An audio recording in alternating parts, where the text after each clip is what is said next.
અમદાવાદ શહેરની કેટલીક શાળાઓમાં બમની ધમકી મળ્યાના અહેવાલોને પગલે આજે વાલીઓમાં ભારે ચિંતા અને દોડધામ મચી જવા પામી હતી.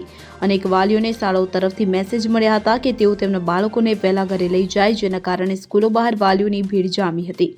વાલીઓના જણાવ્યા અનુસાર તેમને સ્કૂલમાંથી મેસેજ અથવા ઓડિયો ક્લિપ મળી હતી કે જેમાં સ્કૂલમાં કોઈ સમસ્યા હોવાનું અથવા તકેદારીના ભાગરૂપે બાળકોને વહેલા છોડવામાં આવી રહ્યા હોવાનું જણાવાયું હતું.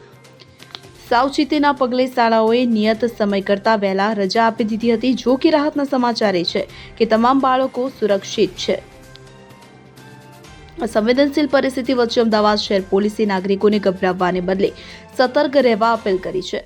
પોલીસ તંત્ર દ્વારા ખાતરી આપવામાં આવી છે કે નાગરિકો દ્વારા મળતી માહિતી પર ત્વરિત અને યોગ્ય કાર્યવાહી કરવામાં આવશે. સ્કૂલના પ્રિન્સિપાલ દીપક ગૌતમ કુલકરના જણાવ્યા અનુસાર સવારે 9:28 મળેલા ઈમેલમાં સાબરમતી સ્કૂલથી લઈને જેલ સુધીના વિસ્તારમાં બોમ્બ બ્લાસ્ટ કરવાનું ષડયંત્ર હોવાનો ઉલ્લેખ કરાયો હતો. ઘટનાની ગંભીરતાને જોઈને Sarkhej police, crime branch, dog squad અને બોમ્બ ડિસ્પોઝલ સ્ક્વોડની ટીમો તાત્કાલિક સ્કૂલ પર પહોંચી હતી અને સમગ્ર કેમ્પસમાં સઘન ચેકિંગ હાથ ધરાયું હતું.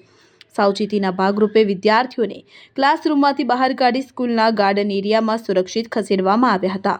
પ્રિન્સિપાલે વાલીઓને પેનિક ન થવા અપીલ કરી હતી અને વોટ્સએપ દ્વારા સતત અપડેટ આપ્યા હતા. તકેદારીના પગલે સ્કૂલના સમયમાં ફેરફાર કરી વિદ્યાર્થીઓને નિયત સમય કરતાં 1 કલાક વહેલા એટલે કે 11:30 થી 12:30 વાગ્યે ઘરે મોકલવાની વ્યવસ્થા કરવામાં આવી હતી. હાલ તમામ વિદ્યાર્થીઓ સુરક્ષિત છે. Bureau report CN24 news. હવે જુઓ દેશ દુનિયાની તમામ ખબરો તમારી આંગળીના ટેરવે. ઉઠાવો મોબાઈલ અને Google Play Store પરથી ડાઉનલોડ કરો અમારી CN24 ન્યૂઝ મોબાઈલ એપ.